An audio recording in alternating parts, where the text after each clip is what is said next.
cases of infidelity, domestic violence, and substance abuse. A lot of the times we see certain aspects of their lives. It's not all that it's cracked up to be.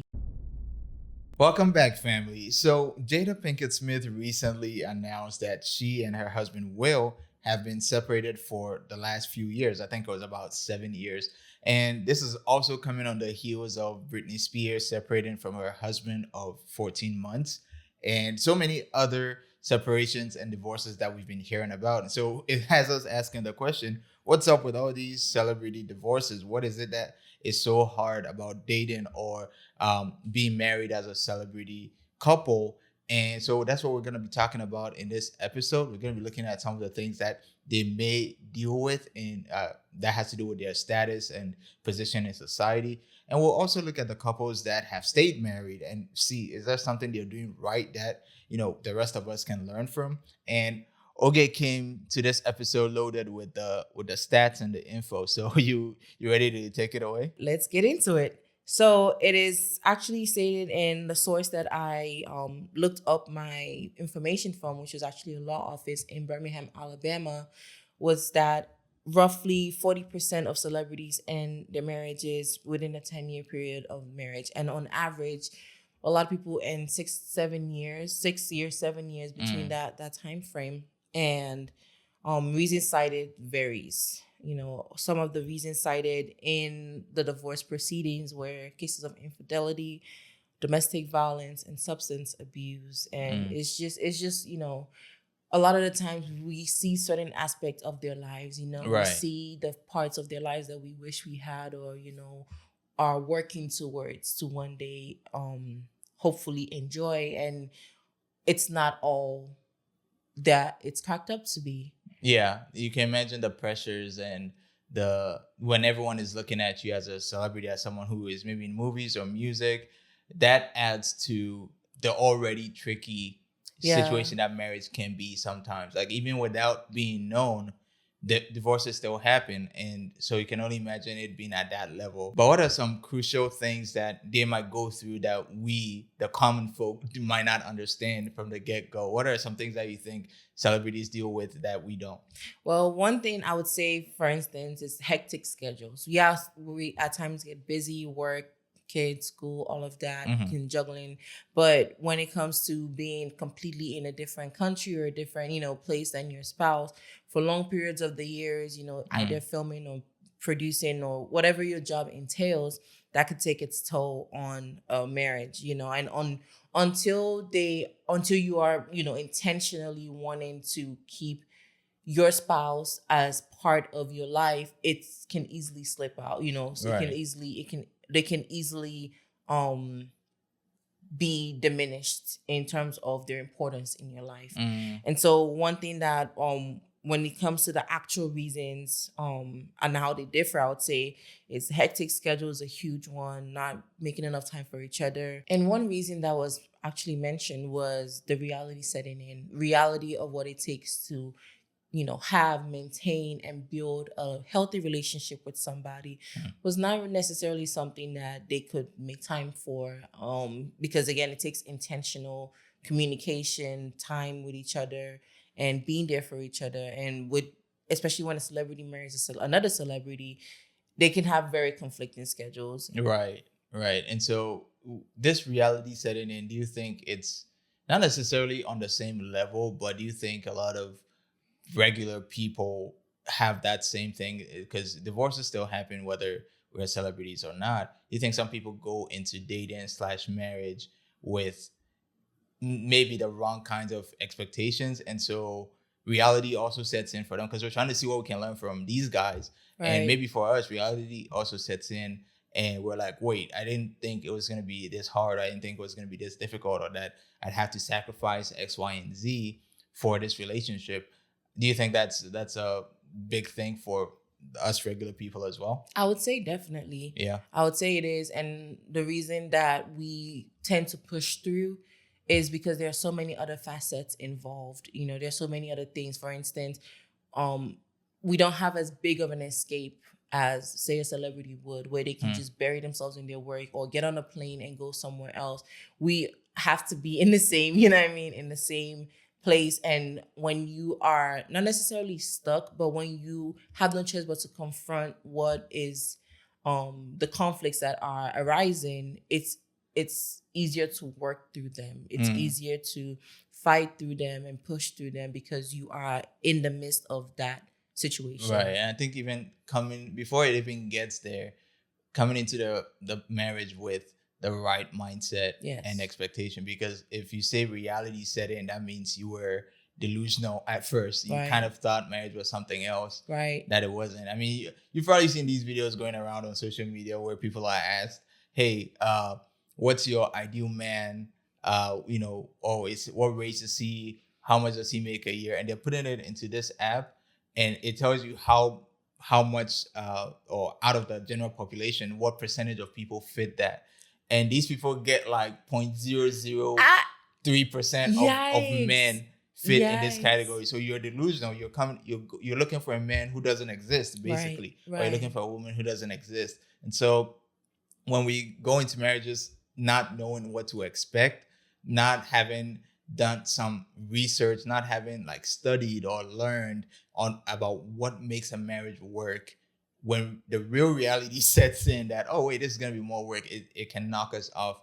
And what do you think about, like, when people say there's a honeymoon phase and then there's like the real marriage phase? Have you found it to be true?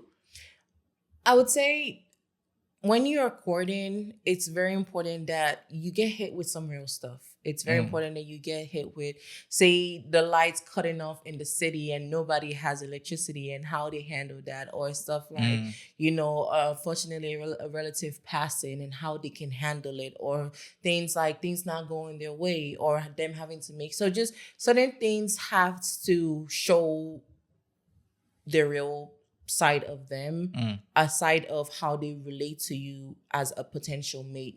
The parts of them that are wanting to be presented, well put together to impress you. You have to see some level of realness, even how they deal with their frustration, deal with their anger. I'm not saying that, everyone has to be raging mad or throwing tables, but do they have a healthy coping mechanism? Do they have ways to cool themselves out? Do they take walks? Do they, do they step aside? Do they communicate effectively, or is it just disrespect? Like, that is not effective.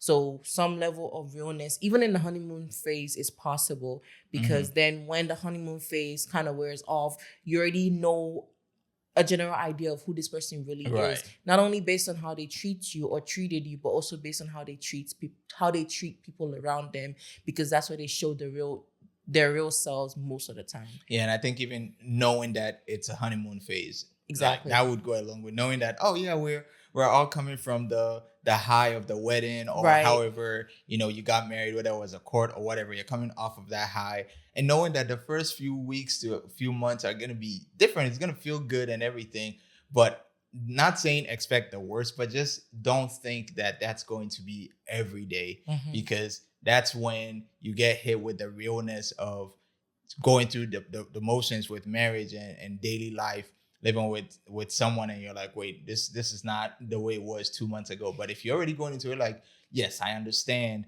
that right off the bat it might be great, but things are gonna happen. And we'll do another episode on the first year of marriage, because that first year is something else. But when you go into it with the right understanding, I think it's easier to navigate. But what's the next thing that they found to be the issue with celebrities? This one was actually surprising to me. I mentioned to you a little earlier in our, brainstorming, was the age gaps. It found that actually when people are closer in age, it tends to last longer. Their marriages tend to last longer, and that's crazy, because the inverse is true in the country I was born in, where the more, the farther apart the couple is, usually the man being older by, say, 5 years, 6 years and up, then tends to be, more lenient with their wife that is very much younger. Yeah, but that's interesting. In the stats that they ran, it showed that the closer people were, the longer they actually stayed together. Why do you think that is? I would say being from the same generation. That's what I was would gonna most say likely too. be the reason why. Yeah. Because it said, okay, if you were like a year apart, it was about, I believe, 3%. And then when you went up like 4 years, 5 years apart, then it went up to 18% likelihood of being divorced. And then when you came, when you were apart in age for about a decade, then it was like 39% chance. And I was like, whoa. Yeah, it definitely has to do with the generation, because you probably have the same leanings and ideologies. If you're marrying this person and then add in the fact that you're in the same generation, you maybe that's a very big factor. But for like Nigerians, maybe it's because financial exactly. When a guy is older, he tends to be, not always, but he tends to be more stable financially, and he'll probably look for someone who's younger than him at that point. And for celebrities, especially if both people, especially if both of them are celebrities, then they don't really have that factor of finances. It's like, you marry who you love, who you want to share your life with. It's not necessarily, I need financial support. I need to make sure this guy can take care of me because I'm an actress and he's a singer or whatever, and we're both good. So you definitely touched on my next point. So you took that away, good. Which was lack of financial dependence on partner, because you are, don't get me wrong, the settlements are outrageous in price, in numbers and things of that nature. But it's, after everything is said and done, you can still take care of yourself. You can still work. You can still do all these things and move forward. Whereas, unfortunately, with common folk, it's not as easy to bounce back. So you're saying the ability to not depend on each other for finances is also a factor in the divorce rates among celebrities? I would say the mindset, more than the ability to not depend on each other. I would say the mindset, that lack of dependence. So like knowing that you don't depend on them is the factor. Like, I'm trying to get it straight. Knowing that you don't depend on your partner if something were to go south is a factor in a higher divorce rate or a lower divorce rate? It's a factor in a higher divorce rate. Like not knowing that you don't depend on your spouse, unfortunately makes them more disposable. And going back to what I said again, the mindset of it, where it's like, this person, I can put up with them because who's gonna pay my bills? Who's gonna take care of these kids? Who's gonna, and all these things. There's a need factor. So you're more likely to either tolerate stuff, work through stuff, or just, close a blind eyes to certain jarring things. But the more, it's like when people, again, it's correlation does not equal causation. Yeah. You know what I mean? So it's something where I wanted to stress the importance of mindset more than, you should never not depend on your spouse financially. Right. Because if the person is important to you and you've put them on this pedestal, at least a healthy enough pedestal to where you respect them, that the same is going to follow through regardless of what status you achieve in life. Right. So I guess it's a good thing to ponder the person you're with now. If you were both good financially, if you didn't need help and you could hire whoever you need to hire for the house. Like, I know most of us guys, that's probably what we think about. Like, who's going to help us take care of ourselves, of the home, of the kids, cook, stuff like that. And the women tend to be more like, okay, who can take care of the bills and the finances and stuff like that. Just traditionally speaking, it's not always the case. If you ask yourself this question, if we're both good financially and we could take care of all our needs without needing each other, would we be together?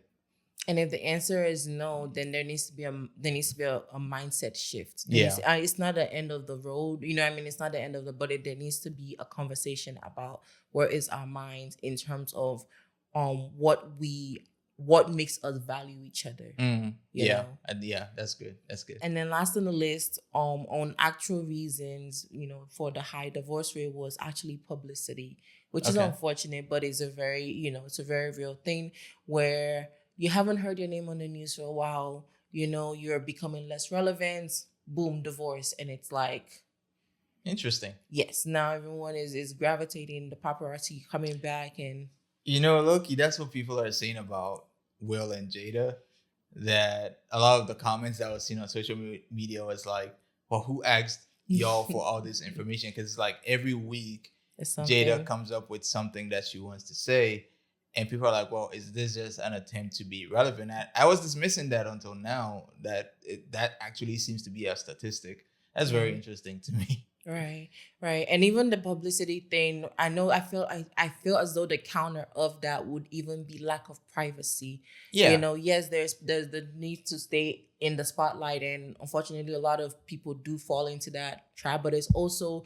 not ever getting out of the spotlight, you know, and just everything being, you know, from the most intimate things to the most, you know, yeah, personal things just being for everyone to comment on, have an opinion on, Yeah. and see. I know people have been harassed in such awful ways and things of that nature, and it is really really part of the lifestyle. It comes with the territory, and Yeah. navigating that can be tricky, can be very very tricky Right. for a lot When of when people. you don't even intend to blast your business out there and then you wake up to your business being out there, how do you handle it? And I mean, I guess it just depends on the couple, because if both of them are used to the spotlight, but they want to keep their relationship under wraps, you have to kind of be honest with, not that the paparazzi would respect your boundaries, but you have to walk what you're talking, that hey, like when we say this is what we mean. And you know what? Some people know not to mess with someone like Kanye, because if you show up at his house trying to sneak up on him and stuff, he will let you know what's on his mind. That yeah, I don't really like this and things like that. So I mean, I think it comes down to being honest with each other and then sticking to your standards and making it very very clear. But then again, I don't haven't lived that life, so I don't know how it translates and whether people actually respect it. Mm, yeah. Yeah, and we don't want to end this on a very like damper, you know, note as to everybody's getting split up type thing. So we were also going to talk about some gems and some gold marriages that we are fortunate enough to be blessed in this world with. Mhm. And what the, you know, coming in second on this list was, did you have anyone that you wanted to give honorable mentions to? Honorable mentions. I would say that I respect the way Ryan Reynolds treats his wife, Blake Lively. I know he was married to Scarlett Johansson and they split up after about 3 years, Yes. but his current marriage, I think, has been going on for maybe 10 or 11 years or something like that. And like he puts her in everything. He's the CEO, or he has these companies and she's in their ads. He's always talking about her. And he's someone who has been voted sexiest man alive. Like he's not wanting for female attention. Does that make sense? So Right. I think for him to make it very clear that is the person that I'm with, and to show respect to his wife every single time. Yeah, they goof around, they throw jabs at each other on social media, but even that makes it very, very clear that this guy knows who he's with. I don't know how the marriage will pan out, but as of now, I just like the way he treats her. So if you're married or dating, the way you treat your spouse or your boyfriend or girlfriend, you will see it reflected in the way other people treat them. If you don't respect them in public, if a girl can talk to your man anyhow, you, instead of attacking her, you watch how you talk to your man. If someone disrespects your girl, someone that you know disrespects your girl, then you need to look at how you treat your girl, because how you treat your person is how people are gonna start treating them as well, especially those close to you, like your friends and close family. So yeah, that's what comes to me right off the top of my head. But I know you said you had two.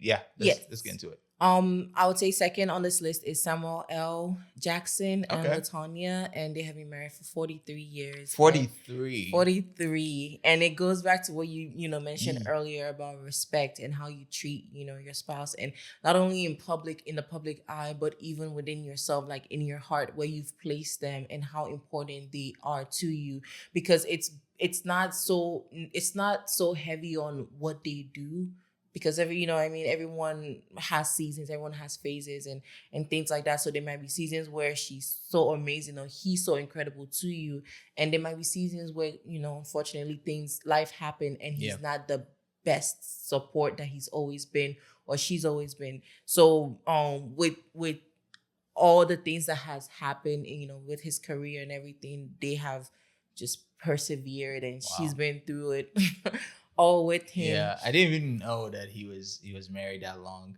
Yes. Yeah. Yes. Because with the types of roles he plays in movies, you're like, this dude. But I guess he must be doing something right. He must be doing something right. So, right. And then my favorite of them all, no shade to anyone else, Denzel and Pauletta.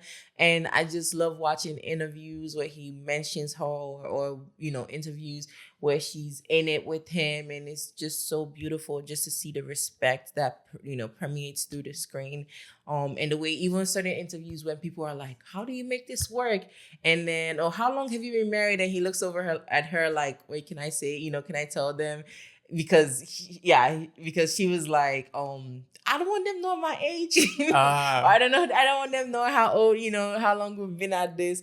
Just little things like that are so very cute. And shows that he values how she feels regardless of who's around. And I think that's a huge thing. Yeah. Is just respecting your spouse despite who's there. Right. And Denzel Washington is not, he's an A-list Oh, celebrity. yeah. So he's not like this a little kid somewhere. So how long have they been married? 40 years. 40 years. Yes. Yeah, that takes a lot of effort, definitely, because we were married 2 years. And I know that took a lot of effort. So I can't imagine 40. Right. And is she a celebrity as well? What does she do? I'm not necessarily sure, but she was into acting in earlier stages. But then most of what he praises her for is just the ability to create a home and make a home, or an inviting place to be. Right. Being his home, essentially. Yeah. So those are two marriages that if you want to learn from, you could see what you can find on them and do some research, see what they're doing right, and also learn from the mistakes of other marriages and relationships that are not going so well. Of course, no judgment, but we take the lessons from other people so we don't repeat them. And with that, we're ready to sign off. Do you have any final thing you want to say? I would say, based on the readings and everything that we have done to prepare for this conversation, one thing that I want to say is, if you truly make a decision, you have to fight for that decision regardless of what is thrown your way. If you're saying, this is what I choose, this is how I this is the path I want to take, this is who I want to be with, regardless of who asks you, you know what I mean, who tries to counteract that, and who whatever tries to go against that, if you made that choice within yourself, that's all that matters. It doesn't matter how many options are out there. It doesn't matter how much he makes or she makes, or how how busy. I mean, in the day and age of FaceTime and all these other means of communication, if you want to, you can sacrifice certain things that others would deem important for what is truly important to you. So I think that's one thing, when we're talking about the intentionality of fostering a healthy relationship, is just knowing that it doesn't matter. You know what I mean? I choose what is important to me, and that's what matters to me. And then your actions will reflect that. Exactly. And then the results will show. Exactly. That's good. Oh, one thing that just came to mind is, I think the culture even in Hollywood could play, definitely plays a role in these things, because people marry and remarry and marry and remarry. And from the stats that I saw, about 50% of divorces, about 50% of marriages end in divorce. But when it's the second marriage, it's about 70% of those. And then the third marriage is even the worst. So it's like, the more divorces you have, the more likely you are to have a divorce. But this is very common in Hollywood. So don't do as much as you can to work on your first marriage, so that your odds of succeeding in marriage don't just go down the toilet. So with that, we'll be wrapping up for today. But before we go, babe, you ready? You ready for my wise joke? I am ready. Yeah. What do you call a pile of cats? What? A meowton. All right, guys. We will catch y'all in the next episode. Subscribe wherever you're finding this podcast. And links to our social media and everything you need to connect with us will be in the show notes. So until next time, y'all take care. And remember to treasure the vows and trash the voices.